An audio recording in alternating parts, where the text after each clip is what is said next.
Chapter 1. For the first week after unlocking his trait, Sae-Jin lived in isolation, like a mental patient. It was totally understandable as, for 23 out of 24 hours in a day, he suddenly had to exist as a monster. The bosses at his part-time job sent him various messages and phone calls, but they all entered one ear and left through the other, without really registering in his brain. Two of them showed concern, but the other one threw verbal abuse like there's no tomorrow.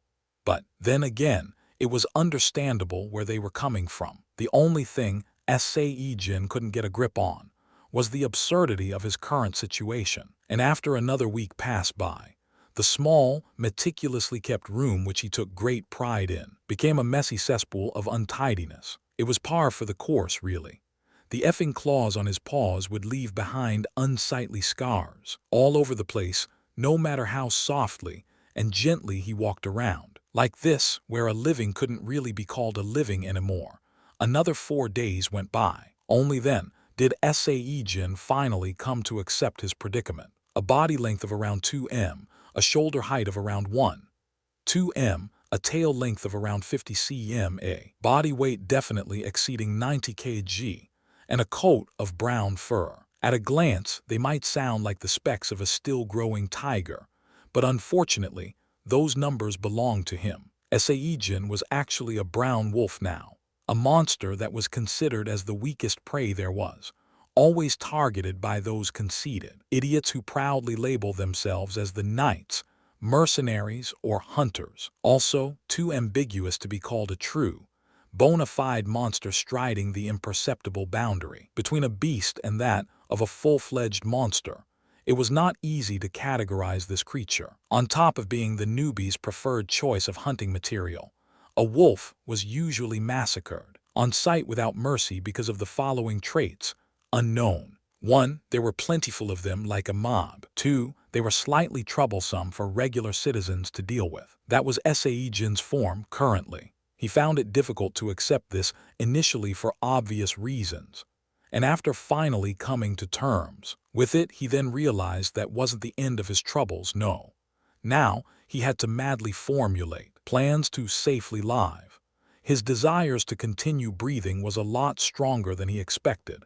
At least there was the cushion of $3,500 in his bank account, which he was definitely thankful for. Sae-Jin quickly decided to maximize his human form during the precious 1-hour window. For his food, Sae-Jin bought easy-to-prepare TV dinners from a convenience store 5 minutes away, and always ate them while in his human form. His pride as a human being wouldn't have it any other way, and he made sure to leave himself a 30-minute breathing space in case of an unforeseen emergency. Then he practiced controlling the strength of the brown wolf form in order to perfectly mimic the creature. After 4 days of concerted effort, he even figured out how to retract his sharp claws. Meanwhile, whenever there was a chance, he changed into a goblin form and began cleaning the mess in his home. A 140 cm tall goblin might have a small stature, but it possessed a surprisingly supple pair of hands for a kind of jobs that demanded precise craftsmanship, which was perfect for taking care of the household chores. Those ugly claw marks remained here and there, but before long, Sae-Jin's room regained its former spotless, clean appearance. But the biggest issue still had to be solved: living expenses. Without paying the monthly rent, he was surely living on a borrowed time here. That's why he used the bracelet computer, something that was discarded into a corner of the room a while ago. Sae-Jin was going to search for how to start earning from home, but then stopped. As a high school dropout with only a middle school graduation certificate, he just knew it would be impossible to find someone willing to let him work from home. He gazed at the hologram display projected in the air with a tinge of regret, slowly stroking it. Then a thought suddenly came to him, and Sae-Jin searched for topics regarding the monsters. That's how he accidentally found a hint that could potentially save his life. Seeing the topic of the discussion, a powerful glare of bright light burned dangerously in both of his eyes.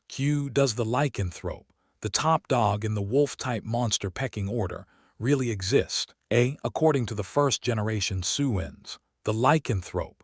It was a mythical monster Sae-Jin had heard about at least once from somewhere, an unfathomable existence that could freely become a flawless human despite being a monster, and vice versa. It was different from the Suins who could alternate between an animal and a humanoid form. More than anything, the human form assumed by a lycanthrope didn't leave behind a tail. What if? Definitely, the effing trait told him that, when certain conditions are satisfied, the ranks of monsters will rise. He intuitively understood then. The only way for him to exist was to exploit this rule. Didn't matter what the conditions were. He had to quickly complete them in order to evolve over and over again. There was a chance that his evolution could go down the wrong path, but this was the only avenue left for him in the end. He promptly stood up. The things he had to do were already set in stone. The mountainous regions of Gangwon province had been designated as the monster's territory for a very long time. Low-tier monsters such as wolves, orcs, and goblins, mid-tier monsters such as trolls and gargoyles, and finally, high-tier monsters like ogres and wyverns occupied this territory and called it as their home. One of the world's most diverse monster ecosystems existed within the borders of Gangwon province in the Republic of Korea. Naturally, monster-hunting knights and hunters flocked here, aiming for this perfect place to earn money in the home of monsters. Hey, stay with me. However, it was only possible for the knights possessing at least the ranks of mid to high tier to delude themselves into mistaking this place as nothing more than an easy gold mine. Most people saw the mountains as hell on earth, where ferocious monsters engaged in brutal conflict against each other, and to those who bet their lives in order to earn a living by catching these rampaging creatures. All of them wished to abandon this horrible killing field and never to return here as soon as they got their exit passports. You are almost there, don't you faint on me now, stand up. One could receive the much-needed aid from the military. At the borders of Gangwon province, a low-tier hunter named Kim Tae-jo couldn't spare a thought to wipe the streaming blood off his forehead. He was too busy slapping the cheeks of his comrade, who was lying sprawled on the ground, unmoving. I can't go on. Tae-jo's comrade could only mutter out dispiriting words. This man's eyes were deeply closed, the flames of life ready to extinguish, one of his legs missing. It was a gruesome sight if one took a closer look. Even a quick glance could tell these two hunters had went through a terrible ordeal at the hands of a vicious beast, judging from the deep teeth marks on the wound. In the beginning, their party consisted of 3 low-tier and 2 mid-tier hunters, but they ran into a monsterized great tiger. Their luck was really bad. Monsterized great tigers lived in the deeper parts of the mountains, existing to compete against more powerful monsters up there. In other words, they never bothered to come down to the lower grounds near the borders at all. But the party did meet a great tiger, which was akin to getting struck by a stray lightning in broad daylight while out on a stroll. It was simply unheard of.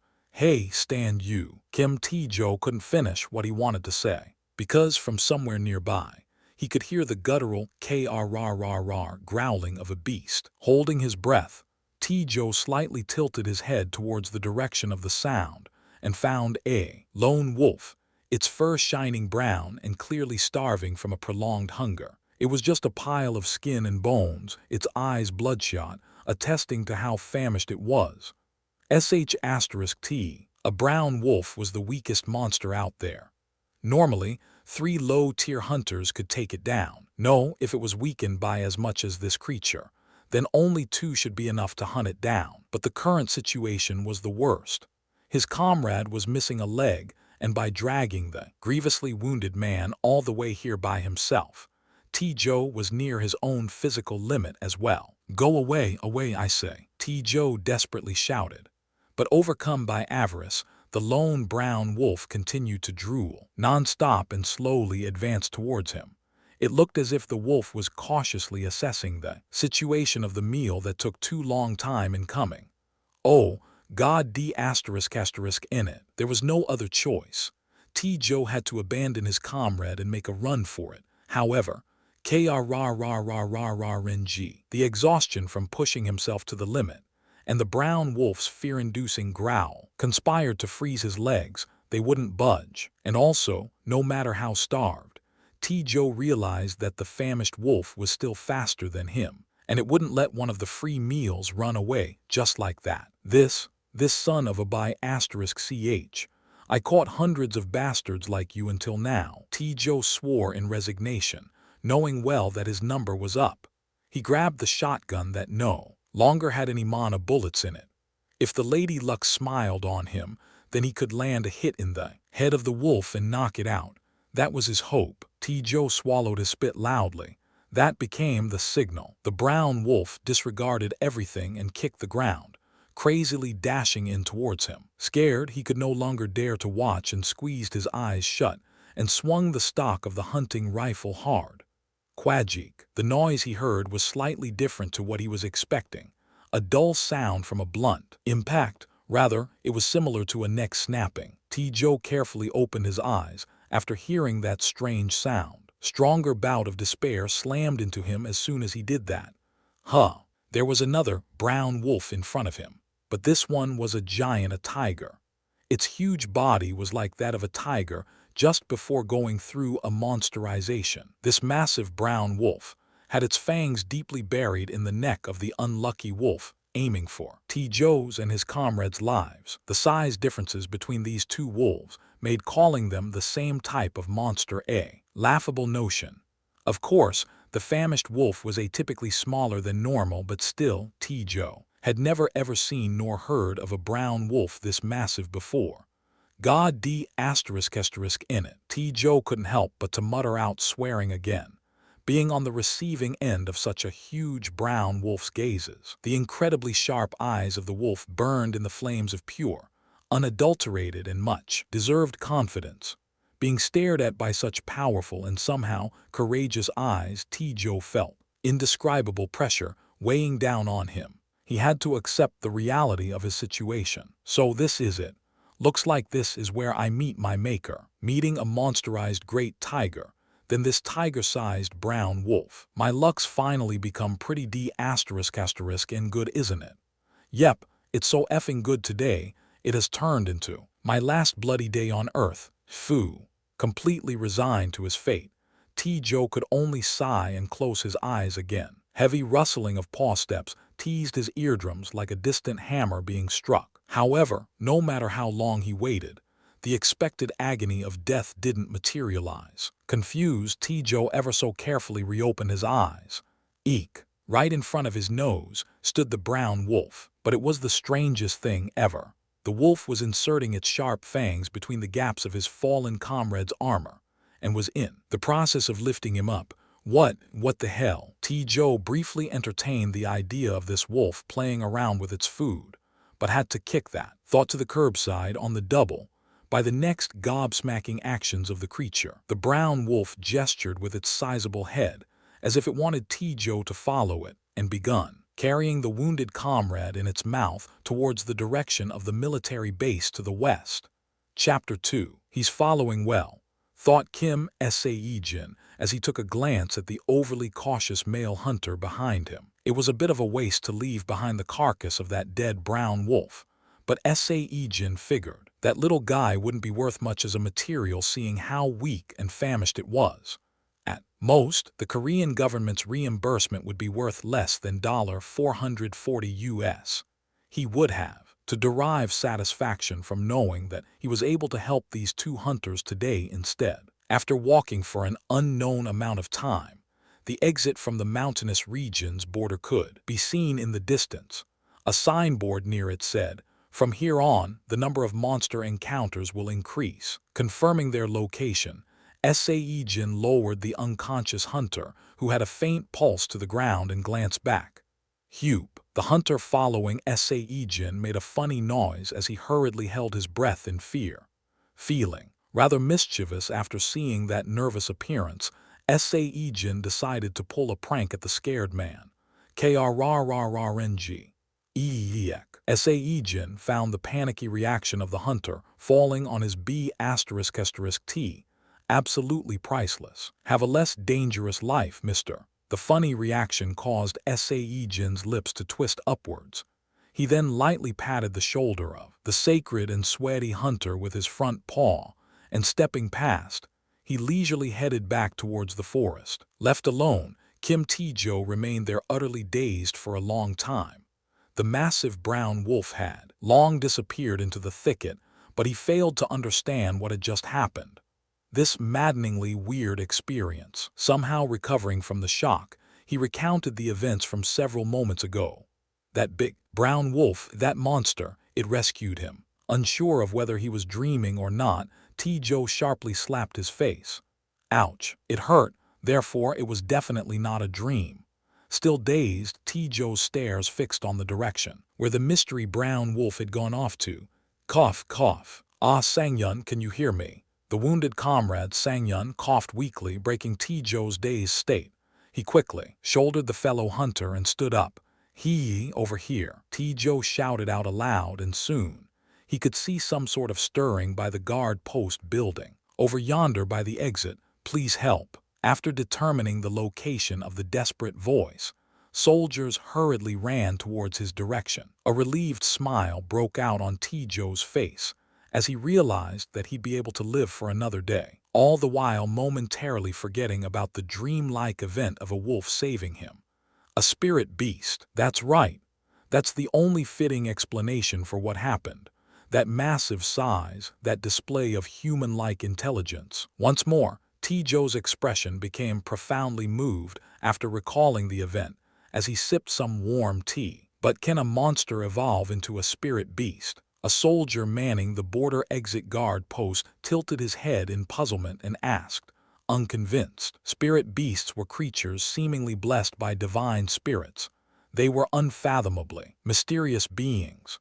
Their physical abilities and mental prowess were greatly enhanced as they accepted the aura of Mother Nature. They were essentially different from the vicious beasts with mana that ran amok, and so were treated differently as well. If it's a wolf, then there's a good possibility. Right now, wolves are treated like monsters because of their vicious nature, but originally they were wild animals to begin with. If that's true, then wow, that's some mystery. The soldier couldn't fully believe Tae-jo's words. That was because a spirit beast wasn't some common existence. For instance, the legendary creature, nine-tailed fox, was included in the category of spirit beasts. Facing the skeptical attitude of the soldier, Tae-jo creased his forehead while opening his mouth. There is no ifs, it's the honest truth. I really did encounter.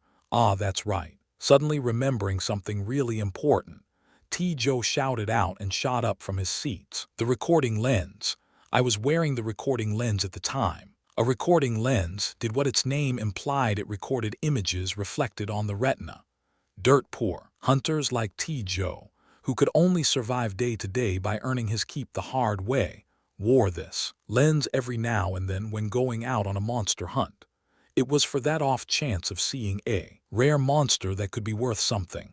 That, or if there happened to be a particularly detailed recording of a hunt, he could sell it off to make extra cash on the side, calling it educational material. Just wait a dang moment. I'll definitely show you. The soldier worried about seeing blood pour out for a moment, as Tae-jo hurriedly began digging into his eyeball, fishing out a single lens. Here, take a good look at you. Around the same time, in a nearby cavern, Kim Sae-Jin in his goblin form suddenly sneezed out during the middle of dismantling a monster corpse. Sniff. He wiped his itchy nose with the bloodied hand and finished organizing the extracted monster materials before putting them away, then took a seat on a stone chair. Heng. One of the goblin's traits was unable to stay still. It was practically impossible to remain still in the goblin form as a result. Blowing his nose, rubbing his hands for no reason, making weird noises, they were instinctual habits, and Sae-Jin ended up doing them involuntarily. Sae-Jin deeply hated this side of the goblin form, so he promptly changed back into the brown wolf form. Lying snugly on the flat stone bed, he willed the status window to appear before him. Trait monster rank, Rare trait level 3. Species change from human to monster. Once per 24 hours, the host can maintain the human energy manipulation. Stats of the monster forms will be reduced during the human form. Desire to sleep has been lost. Currently maintaining the brown wolf asterisk form. Status physical strength 16, endurance 15, agility 19, energy manipulation 7, mana affinity 1, magic strength 1, luck 3. Asterisk brown wolf. Strength and defense increase by 5, agility increases by 8. During the human form, the effects will be reduced by 1/3. The results of a month's effort was his trait level increasing by a whopping 2. Krrrrng. Sae-Jin growled. He was dissatisfied and angry at the slow rate of his progress. It was almost a month ago when he resolved to become a lycanthrope. He packed all his meager belongings together and set off to the Gangwon province. It was like doing a time attack in a video game. His previous home in the suburbs of Songpagu was 30 minutes away from the mountains of Gangwon, a feat impossible if it weren't for the advent of the Manhwa trains. Songpagu is a suburb in the capital Seoul, and its defo much further than 30 minutes from Gangwon, cutting it fairly close. Sae-Jin cautiously evaded the eyes of the military and the knight's orders, and successfully sneaked past the borders of the mountain region undetected. At first he had no idea what he should do. Suddenly barging into the land of monsters, Sae-Jin had to repeatedly suffer through confusion and chaos. And when monsters challenged him, he fought them off by turning into either the orc form or the wolf form and survived. It was a painful experience. The smell of raw flesh stuck between his teeth nauseated him, the unpleasant sensation of pummeling the life out of his victims with a blunt weapon. All these experiences were something he just couldn't really get used to. He even cried himself to sleep every night thanks to the anxiety of steadily losing his humanity gnawing at him. But the feeling of disgust lessened as time passed, and even though he couldn't readily accept them just like that, Sae-Jin was progressing step by step towards achieving his goal. The first thing he did after entering the mountains was to find and secure a nice cave that couldn't be located by the hunters.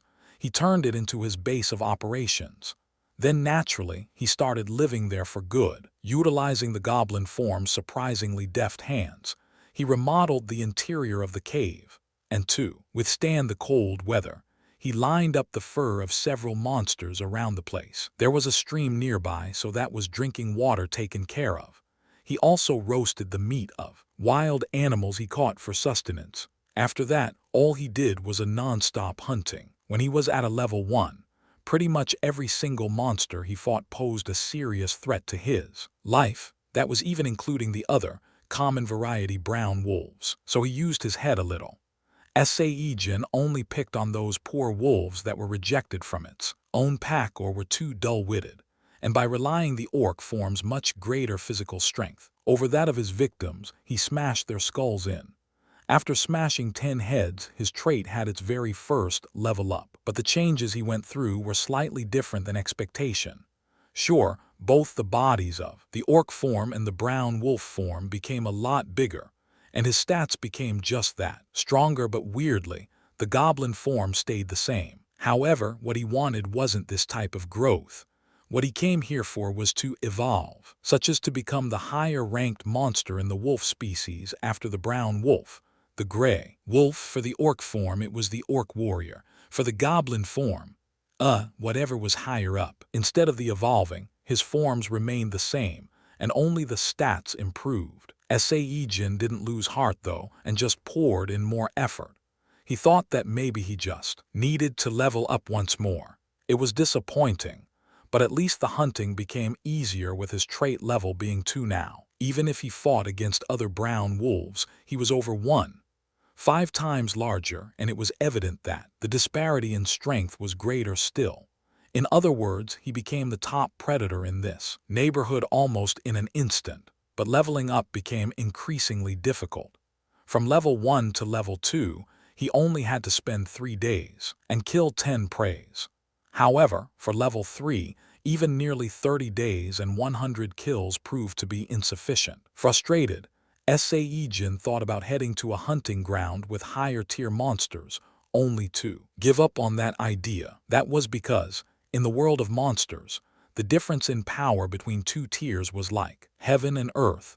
It was actually that enormous. The easiest example was to compare a brown wolf to a gray wolf. The brown wolves were ranked lowest tier, and the gray wolves were also ranked as a low tier, just one place above them. That was it. But if brown wolves wanted to hunt down one gray wolf, then at least a single pack consisting of over 12 individuals were needed. That's why, without any other choice, he had to repeatedly grind away like crazy in this lowest level, hunting ground for the past 31 days.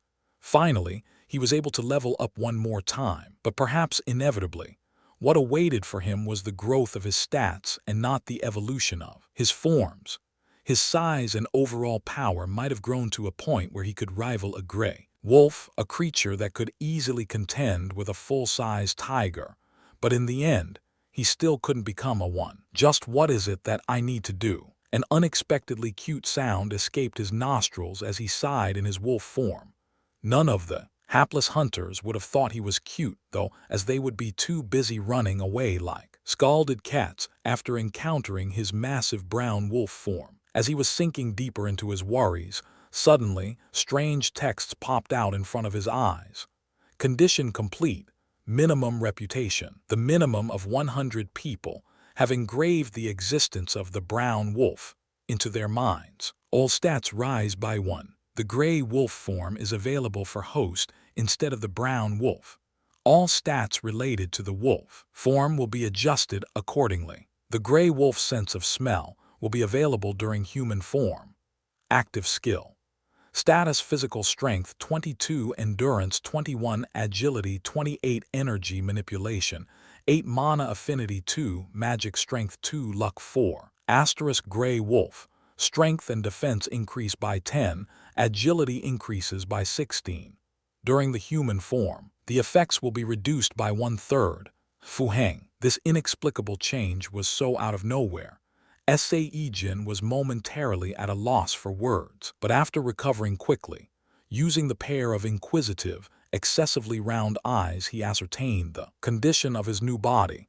Definitely he had changed. His previously doggy brown fur had completely morphed into a new shiny gray coat.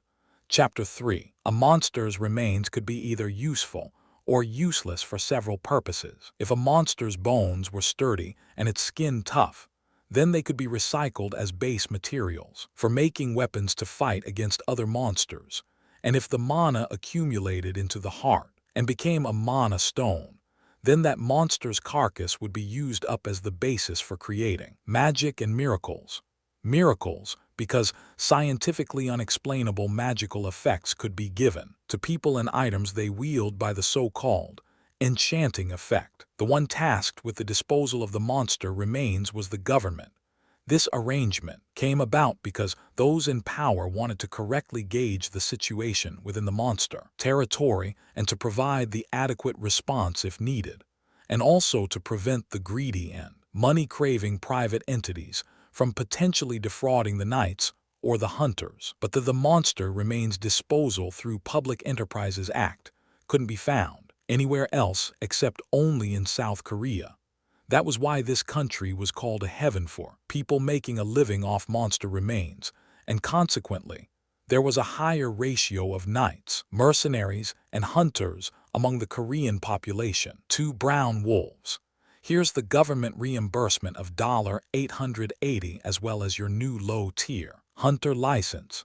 Congratulations on your promotion of rank, sir. Currently, Sae-Jin was inside the government-run monster store, where the remains were disposed of. This was the place where the remains could be sold, the various equipment bought, and at the same time, get the administrative works done. And that was to determine the ranking of the hunters. This was directly tied to his or her current results, while the said results could be calculated via the number of monsters hunted down and killed. So, the Hunters Union handed over the full responsibility of assigning the hunter's rank to the monster store a long time ago. The rest of the remuneration amount should be deposited into the account number you have. provided us with after the final calculations are carried out. Anyways, isn't your dismantling skill really great? And the achievements you have piled up so far is also amazing. It's scarcely imaginable that you've been a hunter for only a month now. The female government worker smiled as she spoke up to hear. Is that right? Wasn't aware of it. Maintaining his expressionless face, Sae-Jin just grabbed his new hunter license and turned on his heels to leave. Sae-Jin received the title of lowest tier hunter around 30 days ago. The registering process was really simple and easy. All he had to do was to catch a single monster and bring it in, thus becoming a hunter from then onwards. After becoming a registered hunter, Sae-Jin decided to sell around 2 to 3 portions of monster materials every 4 days or so.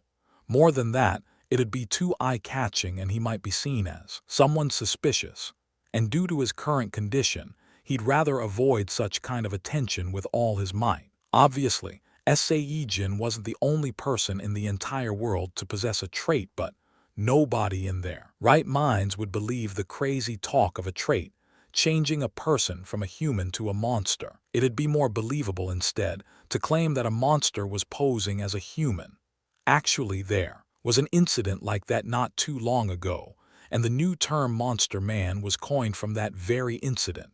40 minutes left. This store was the closest to the monster field, but to someone like Sae-Jin, whose very life was directly linked to the ticking clock, he still had to leave quickly. Yesterday afternoon around 7 o'clock, at the mountain regions of Gangwon province, a strange incident occurred in the so-called monster field.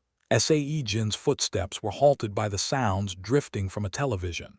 The interior of the monster store was configured similarly to that of a modern bank, and for those waiting in queue, a hologram TV with absurd clarity was installed here. This was an incident in which one brown wolf rescued hunters from the dangers of getting eaten alive by another brown wolf. Recorded by the low-tier hunter Mr. Kim Tae-jo using a recording lens, these images were uploaded to social networking sites and were widely shared by many people. Shall we take a look? The anchor stopped here, and the projection changed to the playback of a blurry recording. Out of mana bullets and his stamina depleted, stranded in a life-or-death situation, Mr. Tae-jo runs into a starving brown wolf. Unable to abandon his grievously wounded comrade, Mr. Tae-jo resolves to meet the wolf head-on, and he grabs the shotgun with both of his hands. The ugly shape of the starving wolf threateningly growling was the first image seen on the projection. He swings the rifle with all his might, but as if he has given up, Mr. Tae-jo closes his eyes. Then the projection blacked out for a moment. When nothing happens after a passage of time, confused Mr. Tae-jo ever so carefully reopens his eyes. Now visible in sight was an image of another brown wolf, much bigger than the one before. The neck of the starving wolf that threatened the hunters was pierced by the fangs of this creature. This giant brown wolf suddenly appeared and bit to death the other wolf, attacking Mr. Tae-jo. However, Mr. Tae-jo still couldn't escape the feeling of despair, because he thought this giant brown wolf would surely kill him now. But this wolf was different. Instead of attacking, the brown wolf picked up the as-good-as-dead fellow hunter in its mouth, before trotting off to somewhere in a relaxed manner, seemingly making a gesture with its head to follow it. The wolf carries the fainted fellow hunter and begins to head off to an unknown place. Mr. Tae-jo watches on dazedly for a moment, before hurriedly getting up, cautiously following the creature. Walking for a while, the blurry images of the distant border post finally appeared on the projection. Then the wolf put down the hunter in its mouth and returned to the forest. After seeing the border post that can help the injured hunter, this wolf lowers the man and coolly walks away. The final shots were of the wolf's rear end, leisurely sauntering away. That was cool. Right now, this recording has gained incredible fame in portal sites, social networking sites, and various community chat rooms after being uploaded to Mr. Tae-jo's own SNS profile. The netizens are showing hot reactions at the recording, saying, "Why does that wolf have such a handsome face? I want to keep him. No, I want him to keep me. I might fall in love even if it's a Monster, I nearly fainted at the broad, dependable back in the final frame. Him. Sae-Jin's back straightened in pride for some reason. Was it that cool? After studying this strange incident, the experts are cautiously theorizing that the wolf might be the growth-type monster or a spirit beast. A growth-type monster. There were a number of them in the past, but they have gone extinct for some time now. As the name implies, it's a type of monster that could grow. If it's a wolf, then it'll grow from brown to gray, from gray to ebony. It seemed that the experts' words always get cut off in the middle. Yes, it's a really puzzling incident. If it's a monster like that, even I'm tempted by the prospect of being protected by it at least once. And now, moving on to the next item. This morning, at the words of the beautiful anchor, Sae-Jin's face reddened somewhat, and he even coughed in embarrassment. Oh ho, how mysterious. I was out catching wolves yesterday. Now I feel a little bit regretful. But wasn't that an ebony wolf? Still, aren't they all wolves? From somewhere, the conversations of hunters waiting in line could be heard. Sae-Jin took a glance at the direction of the voices, and thought that their outwardly aura was no joke. On their backs they were carrying bazookas. Feeling somewhat intimidated, Sae-Jin left the monster store in a hurry. Exiting the store, he caught sight of the road packed with throngs of people busy coming and going. He couldn't help but wonder whether this was humans being ignorant to the inherent risk posed by the monsters. Right next to their doorsteps were the mountains of Gangwon province, the so-called monster field. Yet he couldn't see a speck of worry in the faces of the passing crowd, or from the skyscrapers tall enough to stab the blue sky above. Of course, the tallest building of them all was called the Eden, and it was considered the holy land of the knights, and the fair number of the crowd walking around should be either knights or hunters that could single-handedly kill a monster so well. Phew. Sae-Jin grandly sighed out. He just wanted to vent his frustration out.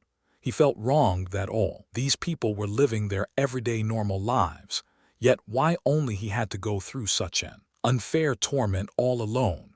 Unfortunately, he didn't have a lot of time remaining to lament on his troubles. He only had 30 minutes of human form left. But I'm okay with it.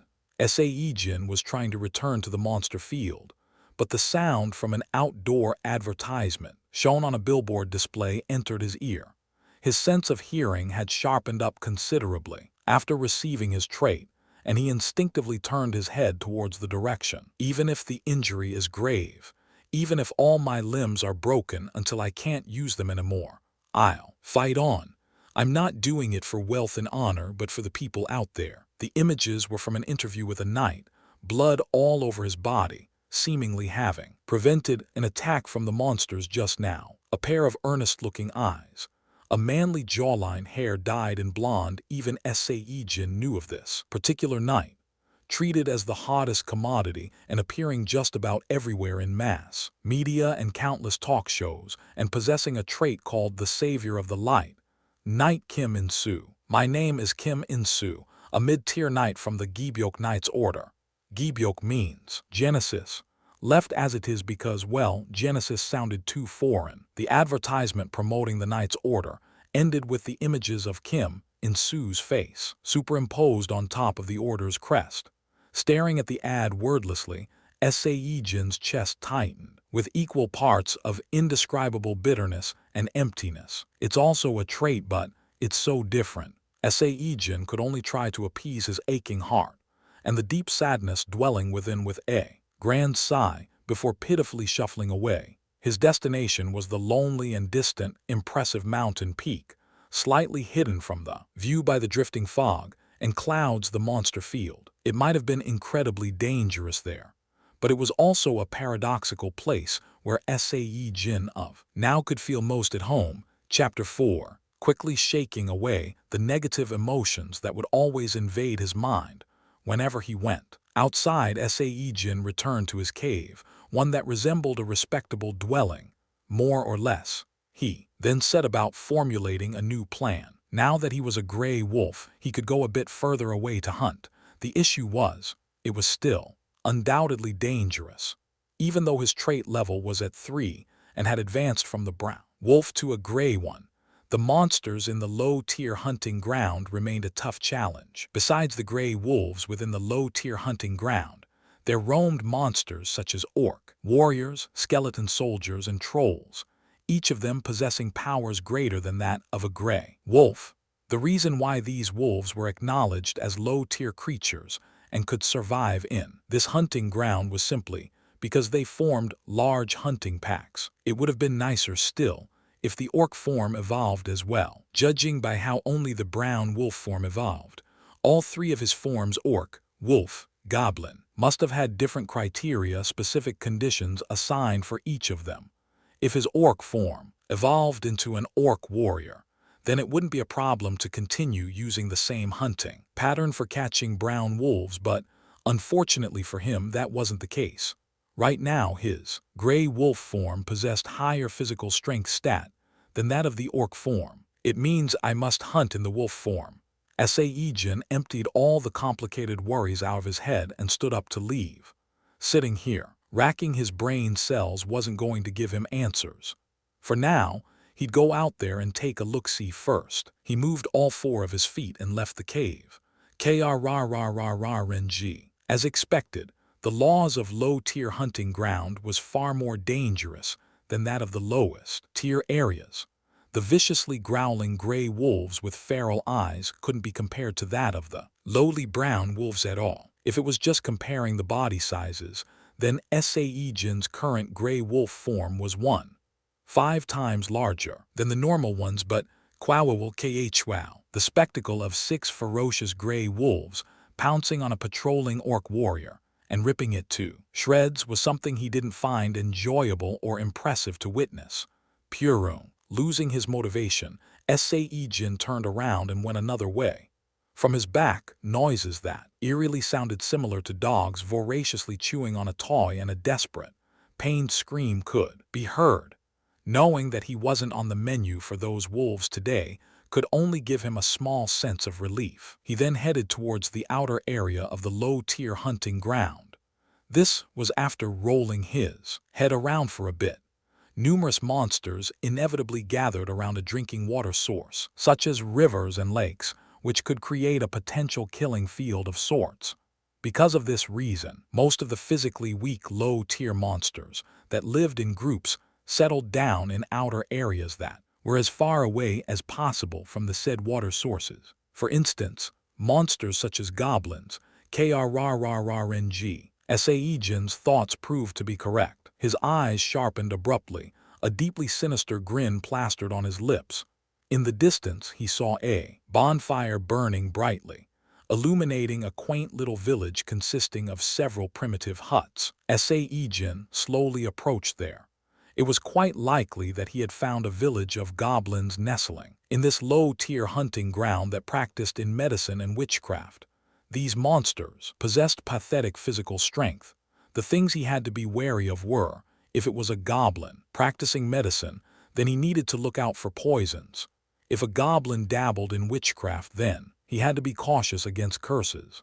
However, it wasn't easy to defend against such attacks, so if a goblin's rank was higher than low tier, then regardless of their own ranks, hunters and knights would see it as the #1 monster to avoid like a plague. Khrang Kang, DDH King. Sae-Jin spotted 2 green-skinned goblins. One of them had tattoos plastered all over its body. Must have been the so-called elite goblin. They are medicine types, thought Sae-Jin. He used his nose to make sure. The super-sensitive olfactory sense of the gray wolf caught the unmistakable whiff of herbs, confirming his thoughts. Khrang. 2 goblins performed some sort of a farewell ritual and parted ways. Seeing this, Sae-Jin quickly lowered his body and hid in the tall grasses. The one with lots of tattoos on its body began walking towards where he was hiding. Judging by the binocular-like object, as well as a pair of shoes the creature held in hand and wore on its feet, it seemed like this goblin was heading out either to scout or to gather medicinal herbs. Sae-Jin's heart beat faster and faster the closer the elite goblin got. 1 footstep, 2 footsteps. Unaware of the danger lurking in the bushes, the prey unhurriedly walked closer to the trap, and, seeing this scene, Sae-Jin's muscles tightened in dreadful anticipation, unconsciously salivating. As the time to pounce neared, he slowly rose up halfway, his ears flattening to reduce air drag as much as possible. However, goblins were clever and alert monsters to begin with, and an elite goblin was even more so. In order to catch one, he had to exercise utmost discretion and maximum wariness. KHRRNG. As expected of a perceptive creature, the elite goblin stopped just short of the trap, sensing the aura of uneasiness permeating in the air. But Sae-Jin didn't wait and kicked the ground, pouncing on his prey. Ignoring the distance, the terrifying beast rushed towards his target like a crashing wave of a tsunami. It's far. It turned out the goblin was just out of the initial reach. To make the matters worse, the creature had regained most of its composure as well. As a matter of fact, the D***N thing had pulled out a primitive blow gun and was trying to shoot it at Sae-Jin's direction. As befitting of the moniker elite, there was not a single shred of fear showing in its calm demeanor. All those tattoos weren't just for a show indeed. Son of a bi***ch, but Sae-Jin was far more desperate than the goblin. His desperation, fueled by the emotions of heartache and fear, pushed him past the physical limit of the wolf's four limbs, and like gray-colored tempest winds, the gray wolf stormed in and sunk his fangs into the neck of the goblin. Before it could mount a counterattack, almost at the same time, an alert window popped up as if it was a message of his victory. Complete, breaking past the limit while running acquired, instantly raises the dashing speed, can be used in human form. Calculated from the numerical value of the current agility stat, the skill can be safely activated 2 times per day. Exceeding this amount will put strain on the body. Quadjik. Sae-Jin broke the neck of the elite goblin while reading the pop-up notice. The dead monster's blood seeped into his mouth, past his fangs. Then another notice window popped up into his view. Complete. Traditions of goblins, inheritance of memories. Drank the blood of a goblin specializing in medicine. Now, while in either the goblin form or the human form, the host can freely activate the elite goblin's medicinal knowledge and concoction skill. Sae-Jin tilted his head slightly. Was this a good thing? But since he was as good as in the middle of enemy encampment, he wasn't able to afford time to ponder this new development. Keng, the hullabaloo raised by a beast's hunt, roused a pack of goblins, and they were busy heading this way. Sensing the overwhelming killing intent, Sae-Jin didn't even look back once as he fled the scene. The countless poison darts, obviously fired by the irate goblins, inundated the air behind him, but a gray wolf's running speed was far greater and rapid than they were. The sight of a gray wolf excitedly shaking its hips, with a booty of an elite goblin dangling in his mouth while walking back to his home in the lowest tier hunting ground, could easily be described as endearingly humorous. Somewhat. But in the middle of this trot, Sae-Jin suddenly caught a faint but pained whimpering from somewhere. After carefully lowering the goblin down, his ears stood up sharply to listen. So weak, it might die out any second, but it was there for sure. It was a moaning of a person in trouble. There was no need to think too deeply when a human wanted to help out another human being. Sae-Jin picked up the dead goblin again and quickly dashed towards the direction of the dying person. After running full speed for a minute or so, he found a gravely injured figure lying on a thick grass. The injury on this person was terrible enough to make him turn his head away. He could see intestines within the torn abdomen, crimson blood spilling out, and intermittently, the whimpers managed to escape from the lips in between the bubbling red stuff clogging her mouth, even though it was an incredibly serious wound that would have killed a person instantly. This person, a female, was still clinging on desperately. Her consciousness had abandoned her, but she kept on moaning in pain while both her hands were rolled in tight fists, as if she could not accept the fate of her impending doom. KHRRNG. Sae-Jin knew who this woman was. Her race was an elf. Like human, her profession a knight. The daughter of the master of the Raven Knights Order, reputedly the strongest knights order in South Korea, and only a step away from accomplishing the feat of the youngest ever knight ranked highest tier in the history, some even going as far as uttering that she could be the representative of the whole nation, and some outright admitting that she was the most beautiful female knight in the nation. Kim Yurin. Me, another Kim. There are other surnames in Korea. BTW. Also, not 100% sure of how to classify these rankings just yet. Will revise if more context is provided in the future. The claims of being the most outstanding beauty wasn't all empty talk, tough, even while precariously striding on the boundaries of death. Yurin's beauty still wasn't going anywhere, but the description of her stunning beauty and admiration for her personality had to wait for now. All the honor and glory could only be maintained if one managed to live. Putting down the dead elite goblin, Sae-Jin quickly assumed the orc form. As a giant orc, this slender woman felt lighter than a feather. So, he even hoisted the goblin carcass he was planning to discard over his other shoulder and hurriedly ran towards his base of operations. He just hoped that he could make it in time. Sae-Jin placed the woman down on the stone bed and changed to the goblin form.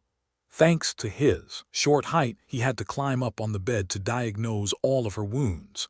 And just like that, like a lie, he could tell exactly what potion he needed to make, and the ingredients necessary to make the said potion. A dream-inducing grass, Jeju liquid, a scorpion grass, and a single low-grade mana stone. I've no idea what this Jeju is.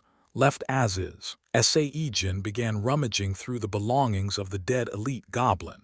Thankfully, he found all the necessary ingredients as mentioned, as well as a mortar and pestle inside the small rucksack carried on the back, and the most important item in concocting the medicine, the low-grade mana stone. He just happened to have a couple on hand, so that was that taken care of. Sae-Jin began implementing the steps to create a potion as engraved in his brain. Dividing the ingredients in equal measure, he poured all his efforts grinding them in the mortar. When the herbs were powderized to a certain degree, he then added the mana stone and resumed grinding away. That's when the miracle happened. The solid mana stone melted into a liquid that emitted a clear blue light. As soon as it interacted with the rest of the ingredients, it didn't look any different from other emergency medicine on sale in the stores, but the effects would be heaven and earth in difference. Using the knowledge of herbs now firmly rooted in his head, Sae-Jin could ascertain the comparative advantage. It seemed like he made a mid-grade potion. If the widely available emergency medicine could only heal the surface wounds, then his own miraculous potion would not only mend the deep injuries, but also replenish the lost blood as well. Sae-Jin applied some of the liquid on the woman's wounds and poured the rest down her throat. And then the miracle began.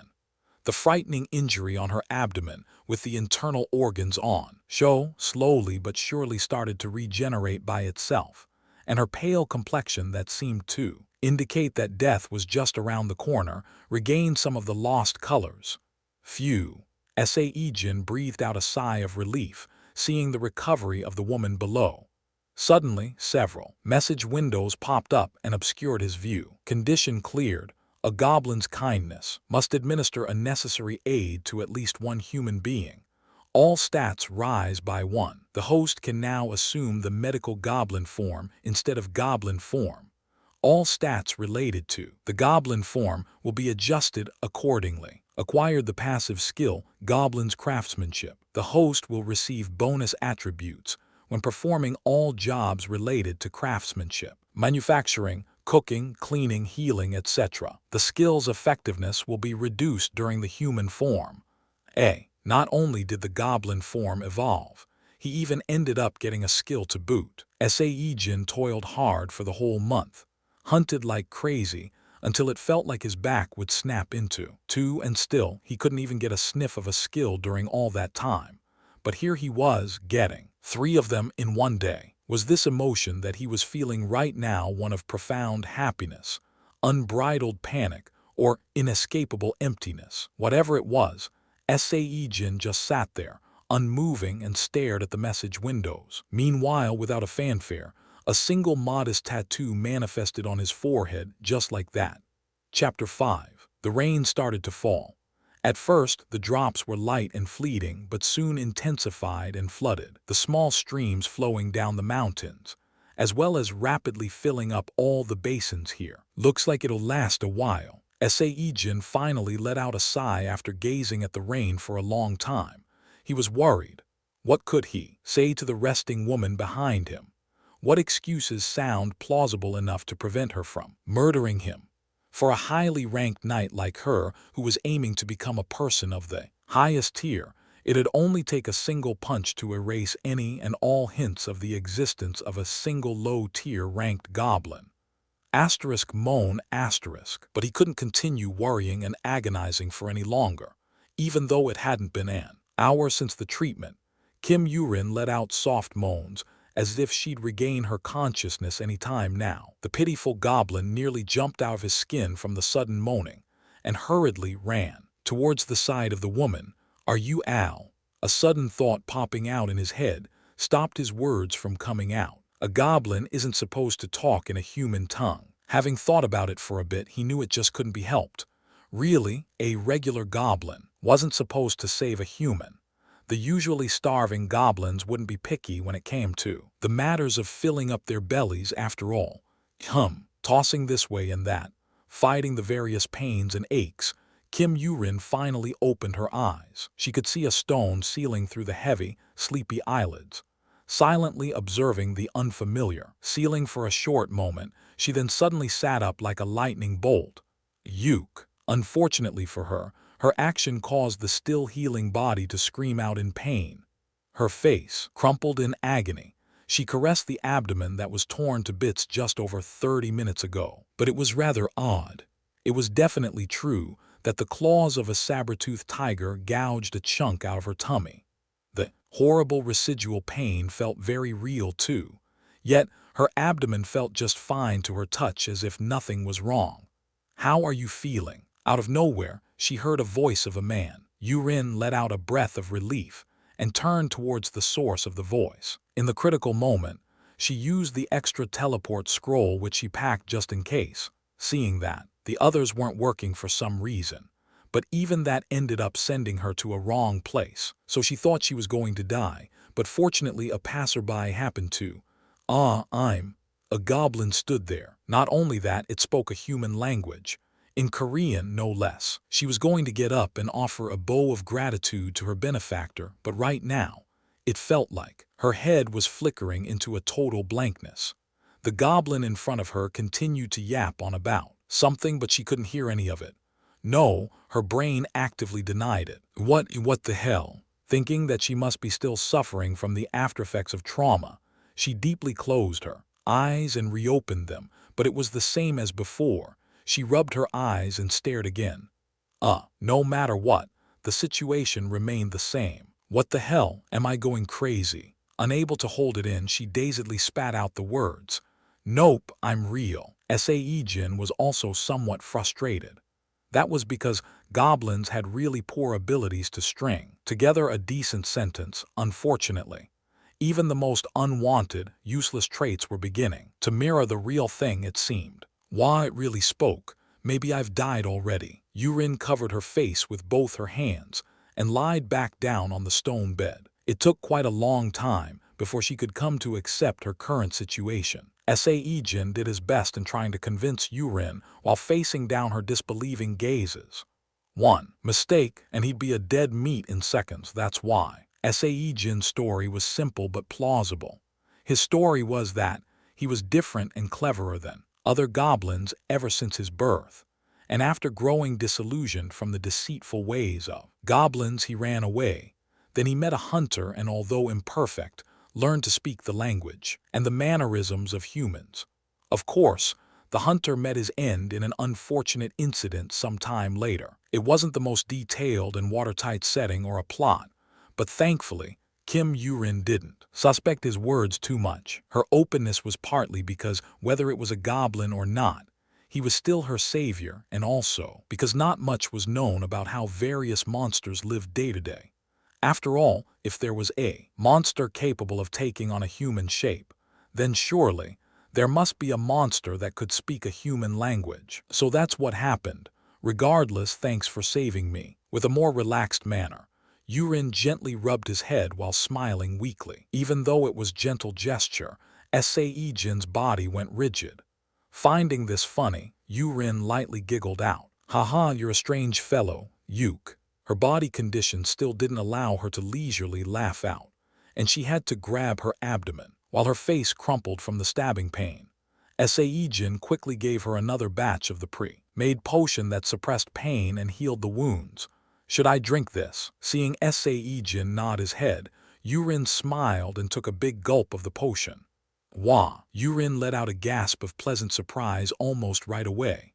Like a miracle, all of her pain simply disappeared as if it was all but a lie. You got some sick skills, don't you? She smiled brightly and resumed rubbing the head of the goblin in front of her. It looked like the little guy enjoyed her gesture, she figured. Thanks, really thank you. I made it because of you. To knights who constantly clashed against monsters, goblins were nothing more than a lump of bad memories they'd rather soon forget. Poisons and curses were two of the most difficult elements to deal with for the human knights that lacked the resistance to them. And of course, the ugly outer appearances of goblins only added more to that negative impression. But right now, for Kim Yurin, the fact that a life form known as a goblin was standing in front of her didn't matter one bit. This goblin that possessed intelligence was unexpectedly kind, and she found it rather cute as well. As she absent-mindedly rubbed the goblin's head, the bracelet tightly wrapped around her arm suddenly started vibrating. It seemed like the order was calling her. At a quick glance, it was likely that they were trying to contact her after she failed to return long past the end of her assignment.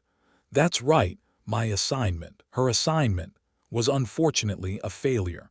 On top of that, she could have suffered the fate of an indescribably gory death too. But thanks to her heaven-defying luck, she met this goblin and was able to overcome her fate.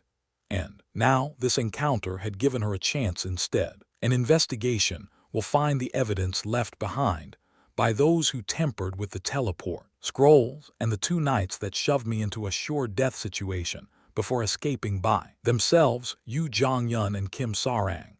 No, it's safe to assume the entirety of the second team are involved here. In just over 2 years, Kim Yurin's father, Kim Hyun-suk, would have to step down from the position of the Knights Order Master after his term of office comes to an end, and the favorite to fill the position was not the current Vice Master of the Order, Oh Jong-hyuk, but was, in fact, Kim Yurin.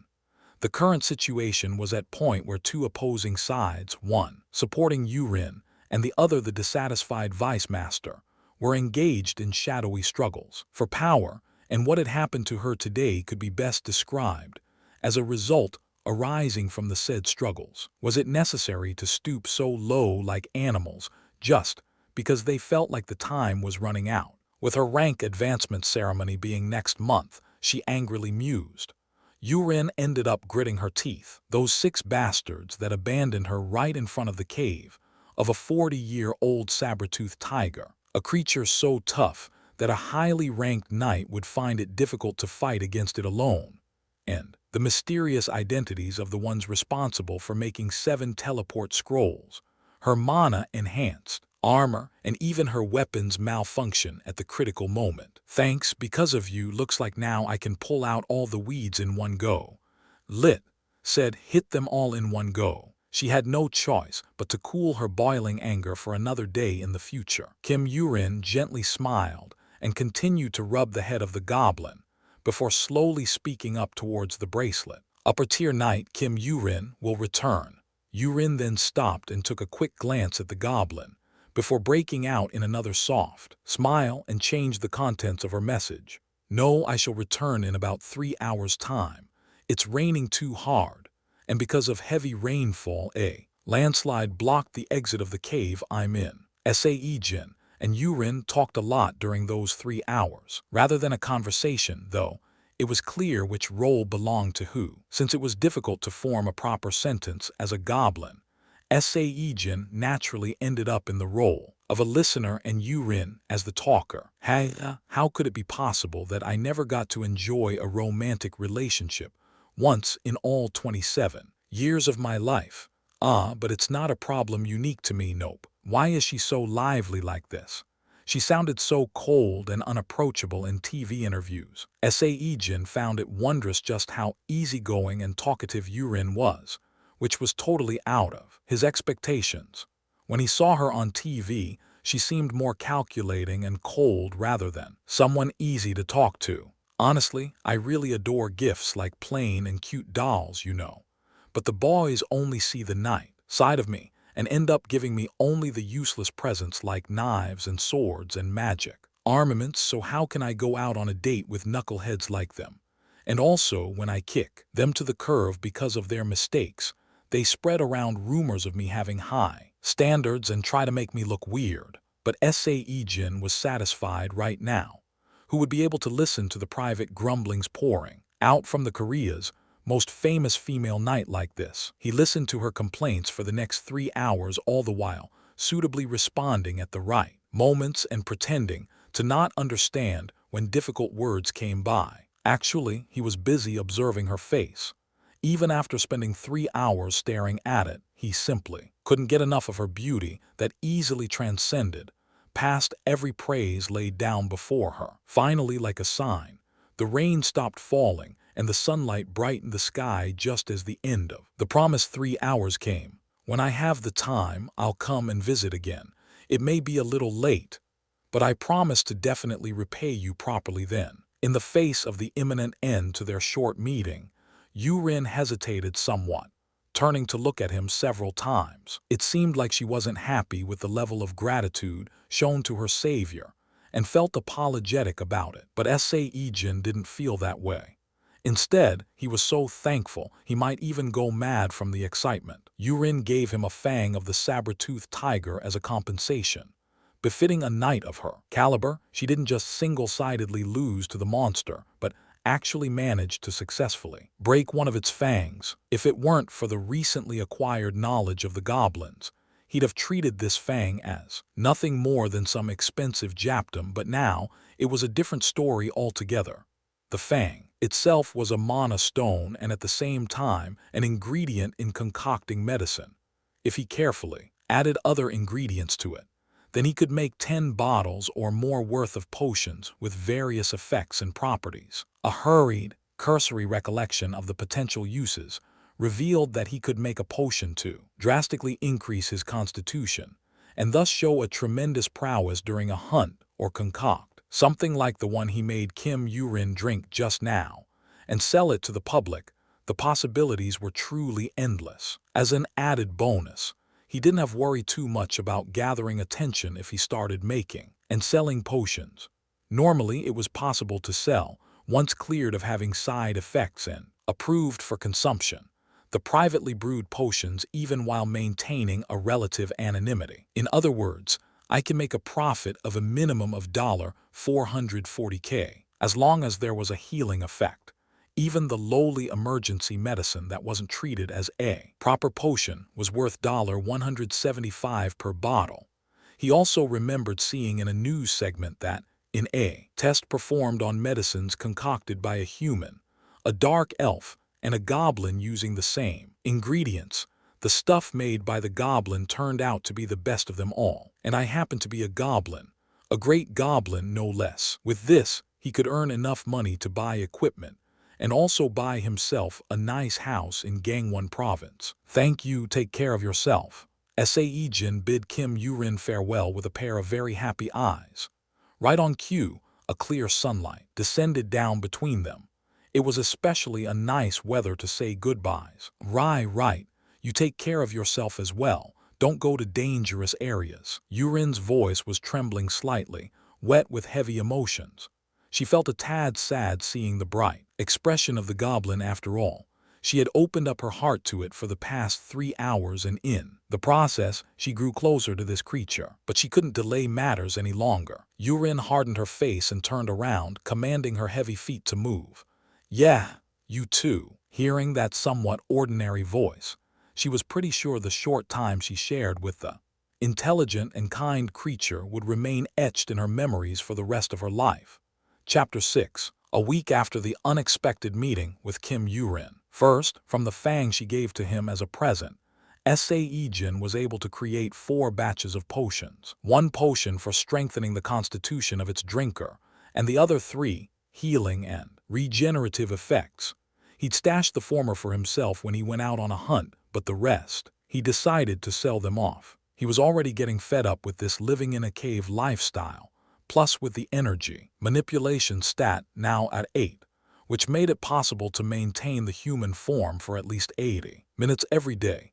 Sae-Jin decided it was high time he bought a house near the Gangwon province, of course, as expected of a place called the paradise for the monster-related industry. The exorbitant land price here was second only to the capital city, Seoul, ensuring that even if he started working to his bones starting now, it'd still take a long while before he could afford one. Lit said a mecca for the monster-related industry, changed for obvious reasons. Whatever the case may have been, currently, Sae-Jin was standing in front of a building called an alchemy house that reeked of a bitter aroma of the herbs and was filled with the bubbling sounds of chemicals boiling in their pots. While there were less than 3 alchemy houses existing in any given large metropolis, these exceedingly rare organizations were the only place where the administration of the verification process, which assigned the grades as well as handled the distribution of the potions created by the alchemists, could be done. But even though it was true they were hard to find for someone like Sae-Jin, who literally lived inside the borders of Gangwon province, seeking out one of these so-called homes of an alchemist proved to be rather simple, with their continued survival intrinsically linked to that of the monsters' existences. Had to change quite a lot in this paragraph. This author sure loves to torment me with indecipherable spaghetti soup of words. Even though he wore the robe supposedly favored by alchemists, and had the hood pulled right up to match the outer appearance, Sae-Jin's actions of curiously surveying the surroundings easily revealed his status as a complete noob at these sort of things. Is there something I can assist you with, perhaps? An employee came in closer and politely inquired, after noticing him meandering. I'm here to sell some potions I've created, but I haven't sold one before, nor have I any prior fame. Is it still possible? Hangul kochiut enus hangul koa enus hangul kon enus hangul koryur enus hangul koya enus hangul ko enus lit. Battle records. I mean what? Ah, yes, of course. Would you follow me this way, please? Didn't matter what territory or nation.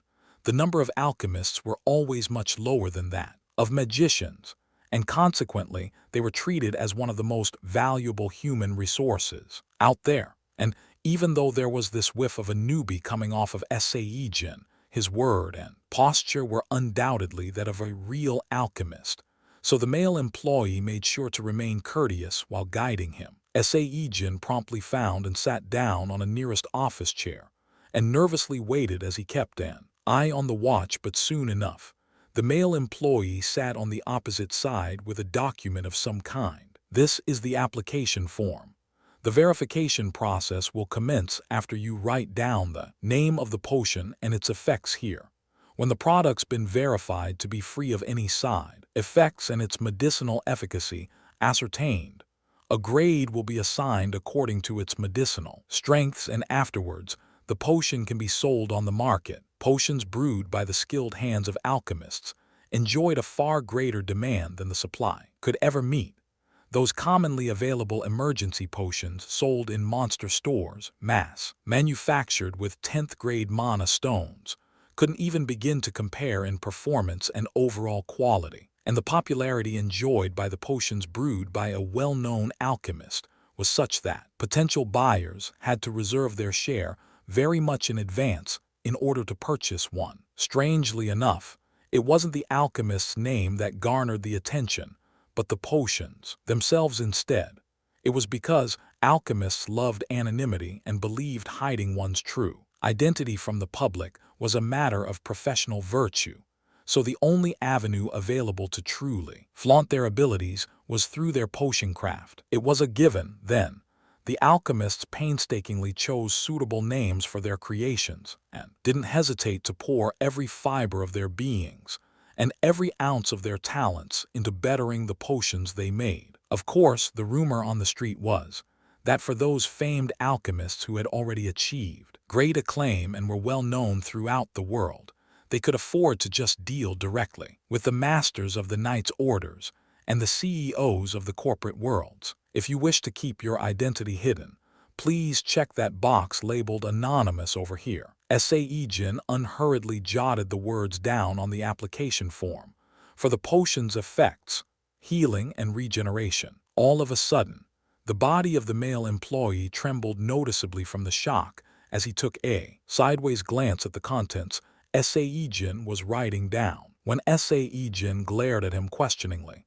the employee scratched the back of his neck and sheepishly made an excuse. My apologies. It's because regeneration is quite a rare effect. To clarify, did you mean regenerative recovery of the wounds instead? Usually, a potion will be graded lower mid-tier even if the regenerative effects prove to be minor. And on top of that, there is also a healing effect as well. As long as there are no side effects, this potion will be graded as high, surely. Many Knight's Orders and hospitals were getting concerned at the shortage of high-grade items lately, so this is great news. Sae-Jin lightly smirked at the employee. He knew there wouldn't be any side effects with the potion, since a word like perfection was not nearly enough to describe the skills of an elite goblin, capable of combining the ingredients and the powder of the saber-toothed tiger's fang down to a nanogram accuracy. I've completed the form. Thank you. Just in case, have you brought along a sample of the potion? The employee asked Sae-Jin as he handed over the form. Well, rather than what you'd call a sample, I've got the finished product here with me. Sae-Jin produced a glass bottle containing the potion from the robe's pocket. A clear blue light emitted from the liquid inside, and the small area around the bottle glowed softly as a result. In that moment, the male employee became completely speechless. After a lengthy deliberation, brought on by the indescribable beauty of the potion, the only thing he could do was to swallow back his saliva hard. There was just no way a novice alchemist could concoct a medicine that had both the effects of healing and regeneration. But there could be no doubt as to what this clear blue liquid emitting the brilliant glow was. Even without testing, even without assigning it a grade, this could only be the healing and regeneration potion. This, please wait a moment. The male employee quickly recognized it as an item he was not qualified to handle. A value of a potion with healing effects was higher than other variety of potions. Obviously, people with jobs, fighting back the tides of monsters, hunters and knights, as well as the civilians occupying regular positions would have found such potions quite a necessity. Sorry, but I don't have much time. Unfortunately, he just couldn't afford to delay any longer, so Sae-Jin stood up to leave. Seeing this, the employee went into a full-on panic mode, and he quickly grabbed Sae-Jin's shoulders and made him sit back down. Wait a moment, please, just one moment, the manager will. The employee was desperate in his plea. In reality, the alchemy houses were actually high-stress. Organizations died in the colors of cutthroat competition and the pursuit of the robust bottom lines. To be in a better position to receive the financial assistance, the 20-odd alchemy houses spread throughout the country were engaged in a bloody war of results, and the matter of which potion came out of which house located, in which province played the most important role in achieving the best results. In the situation where a quality potion came up for sale, then the house would occupy a more favorable position when the inevitable petty squabbles should break out between the Knight's Orders and various other institutions that wanted the potion for themselves. That was why the employee was adamant about keeping Sae-Jin here. But he was firm with his reply. You don't need more than a few drops for the verification purposes, so I shall leave behind 3. There shouldn't be a problem for me to return at a later date after the testing process is finished. Yes, that is true, but wait, the stamp. Did you already stamp your jijeng on the form? Jijeng is literally a finger stamp. Can't think of an English equivalent, and it's not really leaving a fingerprint, so the alchemists wishing to stay anonymous were specially managed through their jijangs. So while most employees didn't know of the name nor the face of an alchemist, they could still tell which potions were brewed by that particular person. Yes, I did. I saw the blue-colored number 30,437 spreading out on the form. That number meant that his application was 30,437th for this particular alchemy house. Seeing that there were less than 1,000 variety of potions on the market, there was no real need to ask just how many aspiring alchemists out there had to taste despair during the grading and verification processes. Yes, in that case, please promise me to come and visit us later on, that you'll return to us. The employee bowed down and shouted out aloud.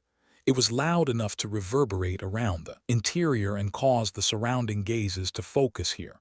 But to those familiar with how the alchemy houses operated behind the scenes, it was only at the level of yet another day at work. Ah, yes. Well, do you have a preparatory bottle for the samples at hand? At his words, the employee hurriedly moved to find a sample bottle, and Sae-Jin left the alchemy house after leaving behind precisely 3 drops worth of his potion. Inside of that tiny little glass bottle, the downtown of the city was filled with all sorts of sounds.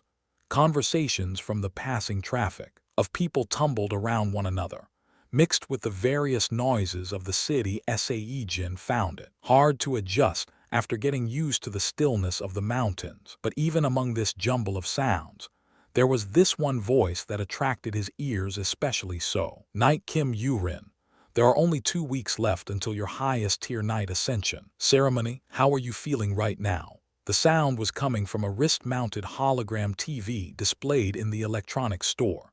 The projection showing an interview performed by a reporter with Kim Yoo-rin. Not too bad. Yes, is that so? Of course. It wouldn't be bad at all. The reporter could only just about diffuse the tricky situation.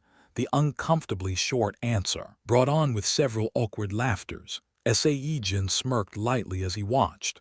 He knew why she acted that way. After all, something about the phobia of being in front of cameras, or something like that. So then, let's proceed to the next question. Ah yes, after being voted no, one as the most beautiful knight by the male counterparts, can you please tell us how you feel? The reporter forgot the rest of his question momentarily after he got properly sucked in by the infinitely clear gazes of Yoo-rin staring at his face. It might have been an ordinary gaze in truth, but her beautiful face made it seem much more extraordinary than it really was. Obviously, it's not bad as well, no. Ah, no, wait, that's... What was it again? The reporter finally managed to open his mouth and sprouted nonsense for a second or two before his professional mentality brought back his game face back on, and he quickly changed to another question. Ah, that's right. Can Miss Yoo-rin enlighten us to what your ideal man entails? It's just that several hotly trending male knights have all chosen Miss Yoo-rin as their ideal partner, you see. An ideal man. Yes. Yoo-rin thought deeply for a moment before breaking out in a grin. It was short, but stunningly beautiful enough to dye not only the projection but the entire gray street surrounding the store with brightness. The reporter was lost for words again, while Yoo-rin replied with that dazzling smile still on her face. I prefer a man that's like a goblin. Yes, what do you mean by that? Except that he'd have to be intelligent and kind.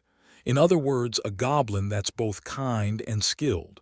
Ah, the reporter ended up interpreting her words that sounded unrealistic as something like no ideal man for me out there or such. Yes, of course.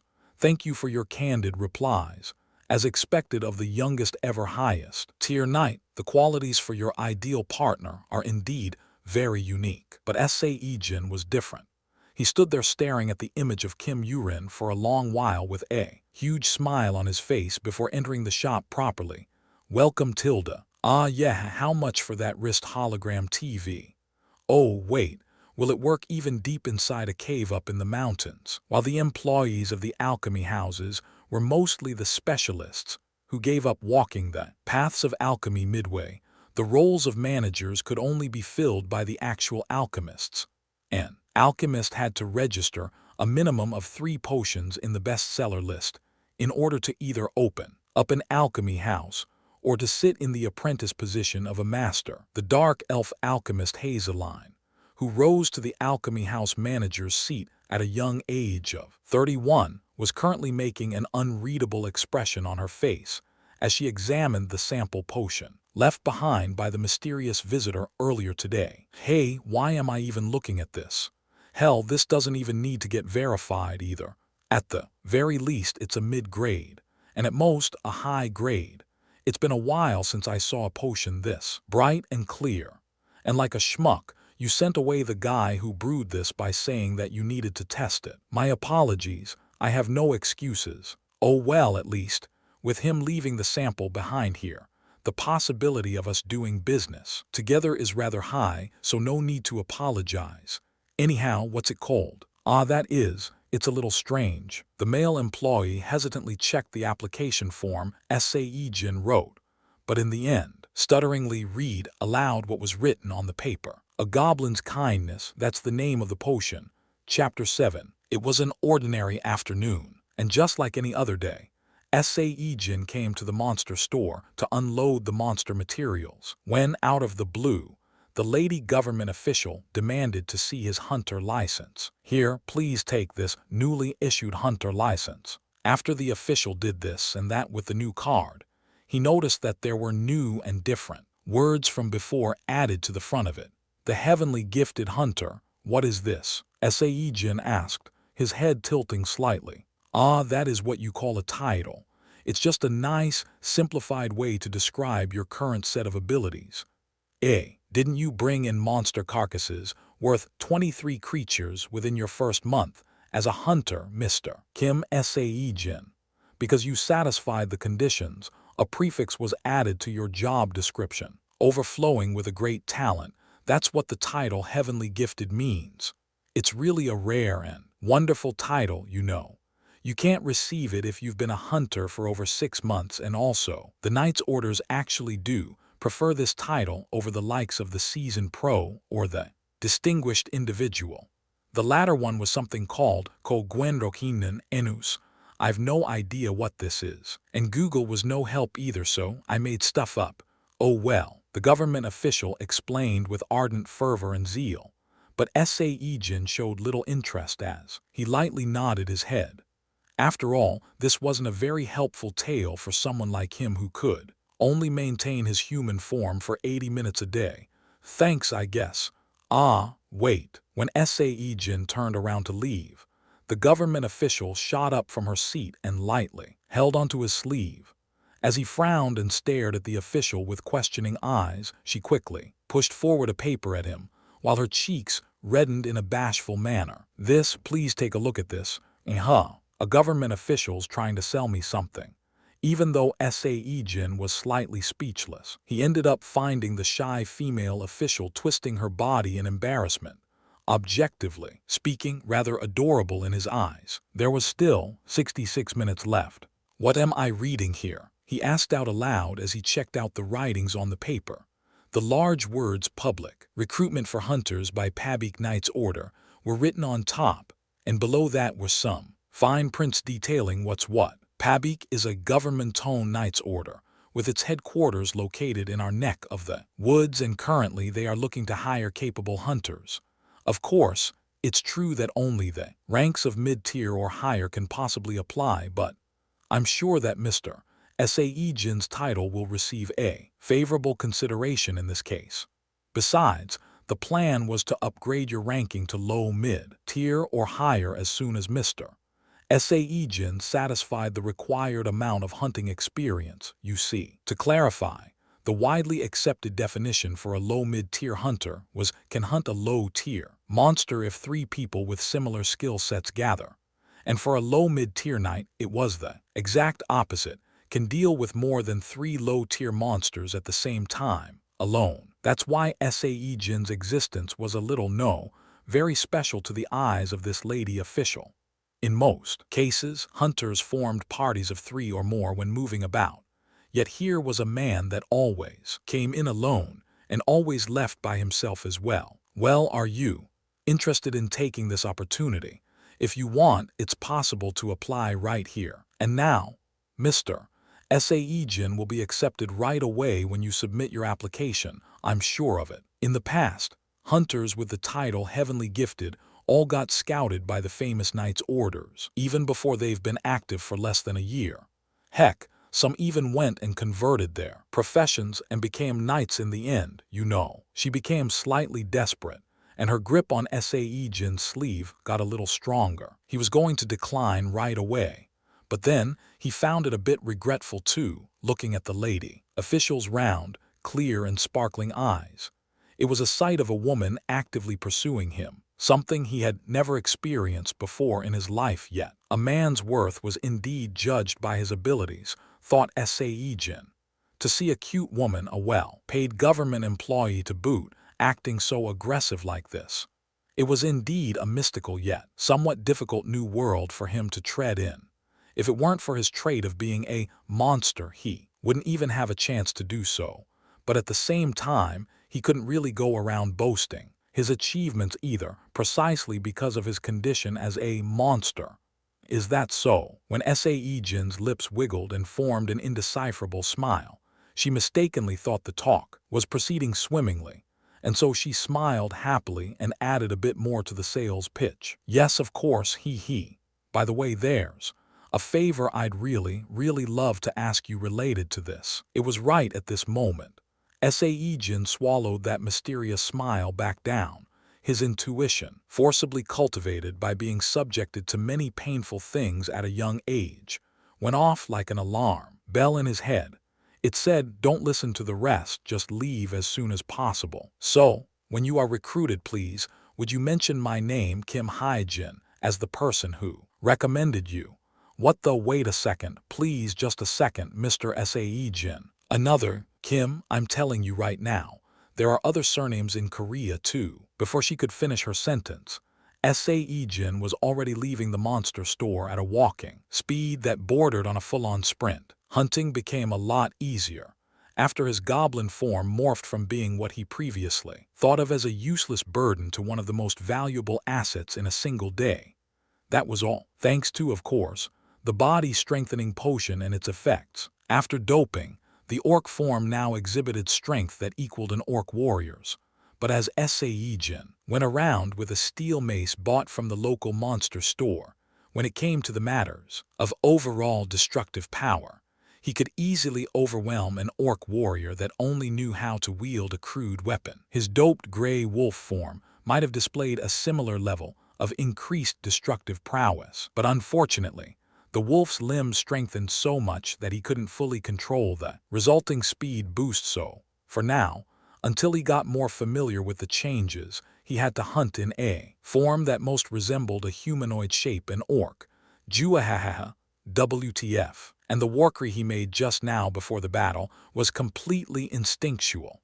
When in the middle of the battle, the rapidly boiling fighting spirit made him feel like he was an invincible warrior from some legends of the distant past, and it became harder to endure the rapidly mutating madness without roaring out aloud. But his opponent didn't respond at all. Par for the course, really. Its entire body made up of bleached bones, this B******D was not much different from a corpse reanimated by a lich using mana. Kwahang. A dull-bladed scimitar collided with a steel mace. There was no need to even confirm the end result. The forest shook violently from the explosion of noise and the shockwave from the collision, while the skull and the scimitar of the skeleton soldier were literally blown into smithereens. Standing proudly amidst the broken white bones scattering in the air, an orc was busy enjoying the wonderful taste of his victory. Condition complete. Condition complete. Required experience points attained. Trait level now increased to 4. All stats rise by 1, and all stats related to forms will be adjusted accordingly. And his happiness could only double while silently observing the message window popping up into his view. His elation couldn't last for long, though. The tall grasses shook, and there were sounds of feet leaving traces on the ground. He had sensed people's presence nearby. They weren't close, but neither could they be described as far, so Sae-Jin quickly assumed his human form. His survival depended on it. In truth, the most dangerous element for Sae-Jin in the monster field wasn't monsters but fellow humans. With the notable exception of trolls, he could more or less contend with the rest of the monsters found in this low-tier hunting ground. But then, there were the existences called the knights whose powers were just too ridiculously beyond the realm of the common sense.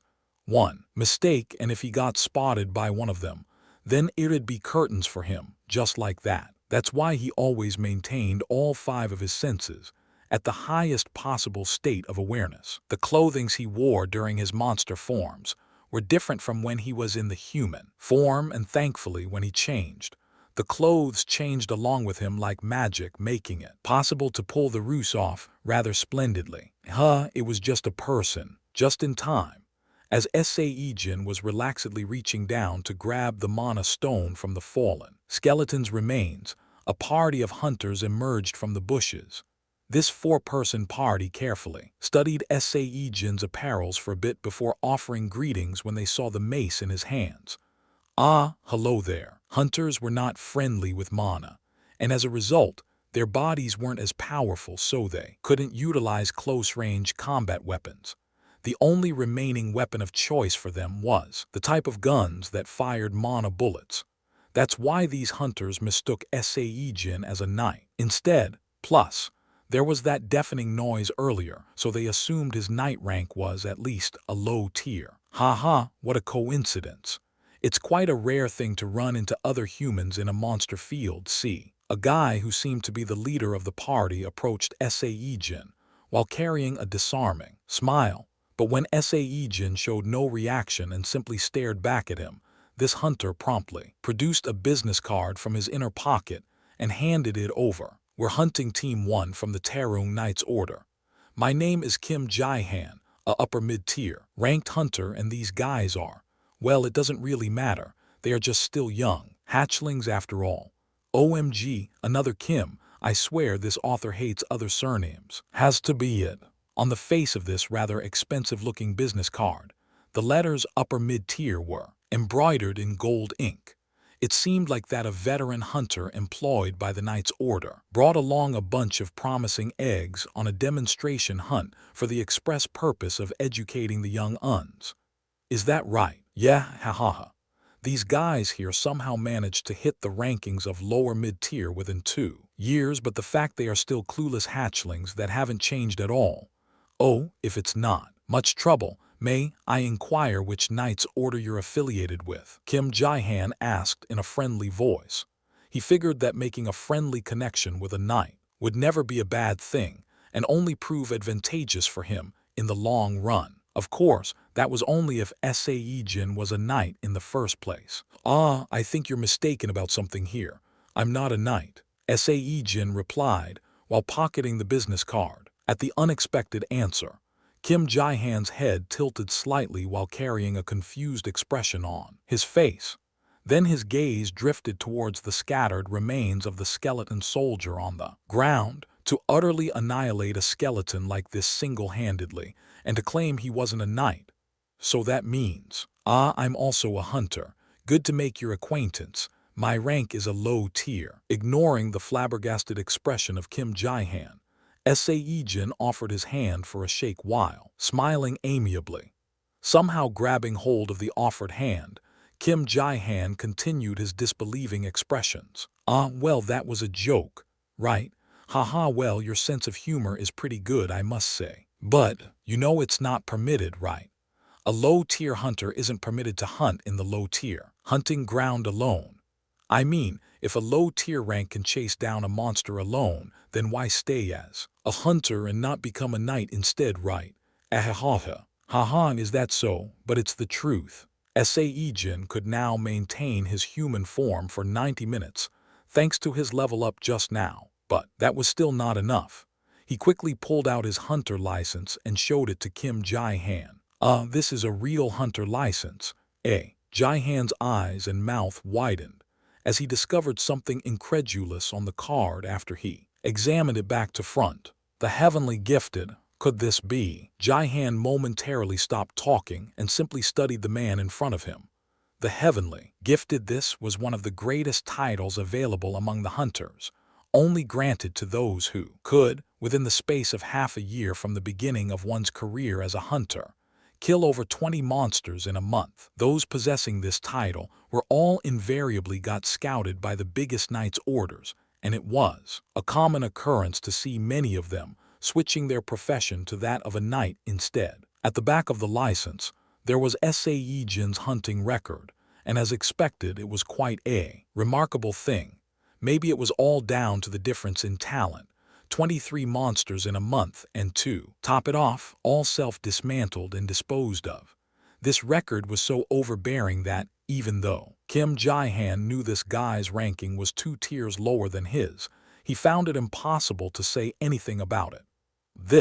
As Kim Jae-han studied the license some more, his eyes lit up brightly all of a sudden. He finally noticed the space for affiliation was blank. Regular hunters hunted in either one of 2 ways.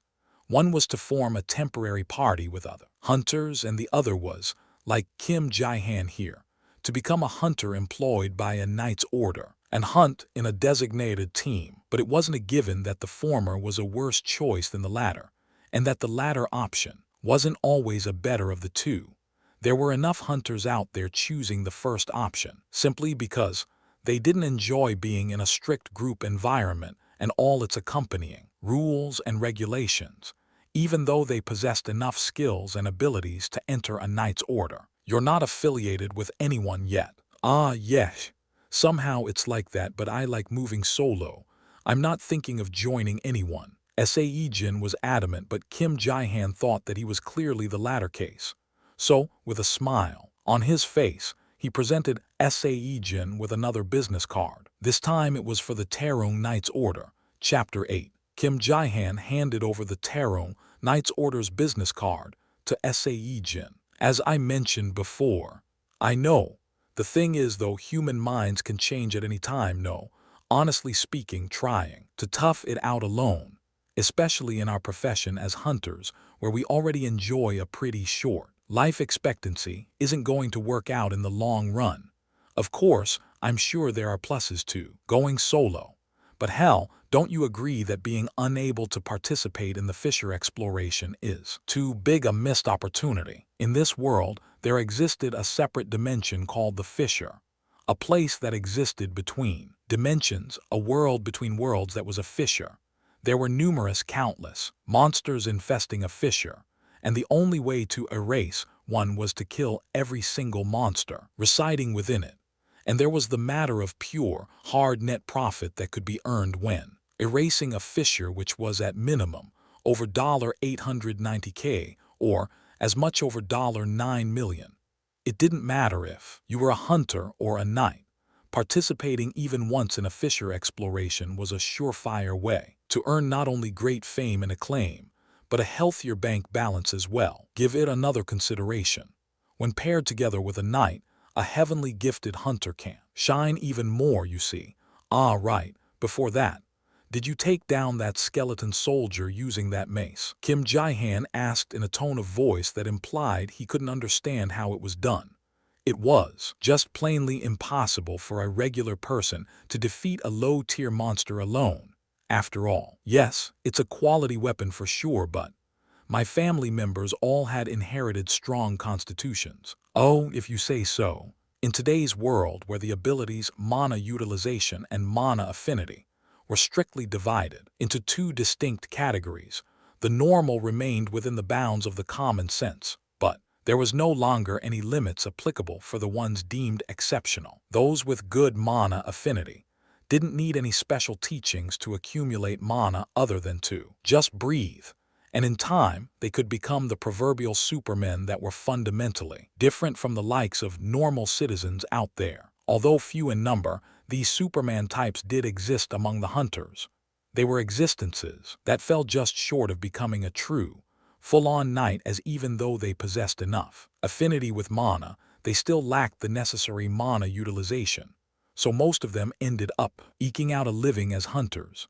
Of course, it was still a special power that the regular powerless people wish they could have it too. All right, I'll think about it. Now then, excuse me, I'm running out of time. There were still around 10 minutes left in the clock, but Sae-Jin felt it was slightly burdensome to deal with people right now. Right? Well, if you change your mind, we'd appreciate it greatly if you give us a call first. Our Terung Knight's Order is famous for treating all its members very well, regardless of whether it's a knight or a hunter, you see. Maybe it was in consideration of a gray wolf's supposed strengths. The agility, his overall size, didn't increase even after the trait level hitting 4, but his ferocious, dangerous aura now easily equaled that of a great tiger. And hunting became quite easier too in the wolf form without resorting to doping now. Most of the low-tier monsters died after a single surprise attack from Sae-Jin. He'd saunter into a thicket to hide and wait for a prey, and in that moment when one entered the killing zone, with a shocking explosion of speed that didn't even leave behind a blur, his fangs would sink deep into the necks of his victims. If one was tempted to describe this hunting method, it'd be one hit, one kill. Sae-Jin abused the newly acquired active skill Whirlwind Dash, which made catching at least 2 monsters in a day a lot easier than before. Even today, Sae-Jin was leisurely drifting around searching for prey in his wolf form. Its sensitive nose was truly outstanding. Plus, this sense of smell wasn't some abstract, ambiguous nonsense. That was like it smelled heavy so it's close by, or it smelled faint so it's far. Nope. Southeastward, 680 meters, humans, 3 presences. Yep, that's how this system worked. By receiving this wonderful assistance of the cheat system, he was able to hunt over 10 monsters in the period of past 3 days. Humans again. There were more people hunting in the low-tier ground than compared to the lowest tier, so it was a common occurrence to run into other humans. Carrying a dissatisfied expression, the wolf slowly began to vacate the current position. Today's luck is good. Out of the blue, a voice of another person entered Sae-Jin's ears. As he began wading into the tall grass, it was really close. Strangely, there weren't any scents in the air, so, while panicking, he quickly scanned the surrounding area. About 200 meters from where he was, he felt a presence. Could he run away? He thought about it but deemed it too dangerous. Immediately deciding what to do, he changed into the human form right away. It's a human. Fortunately, thanks to his deft timing, he was safe. Sae-Jin calmed his heart and turned to look at the owner of the voice. It was, weirdly enough, a party of 2. One was a girl young enough to be under the legal voting age, and the other was a huge dude wearing a formal 3-piece suit that seemed totally out of place here. Well, hello there, Tilda. The girl studied the lone Sae-Jin in curiosity for a bit before greeting him with a little nod of the head and slowly got closer. My name is Yu Sae-Jin, a low-tier knight. The bob-cut hair that came down around her neck, a straight nose, and a pair of intelligent eyes. She should definitely be a teenage girl when considering only her young face, but the slick, urbane aura she gave off made her seem much older and experienced. Ah, hello. Unwillingly shaking her hand, Sae-Jin reaffirmed that he had made the correct decision. Since she was a knight, even if he assumed a monster form and hoofed it, the whole thing might have turned into one tiring mess. Meeting face-to-face once and parting ways smoothly was 100 times more preferable. And this here is a low-tier ranked hunter, Yun Du-han. How do you do? It's nice to make your acquaintance. I'm named Yun Du-han, a low-tier hunter. As the man bowed his head, Sae-Jin's face dropped slightly in amazement. Yun Du-han's looks and the get-up all made him look like a highly ranked knight or some such. But in the end, he turned out to be some measly little low-tier hunter. Of all things, were you in the middle of a hunt? Your stealth skill is seriously incredible, and I don't see any special equipment on you, even. Yu Sae-Jin scanned Sae-Jin from top to bottom and sent him a compliment in a soft voice. Nowadays, networking and making connections in a hunting field were seen as more important than the whole graduated from the same school, came from the same neighborhood shtick, which Yu Sae-Jin was acutely aware of.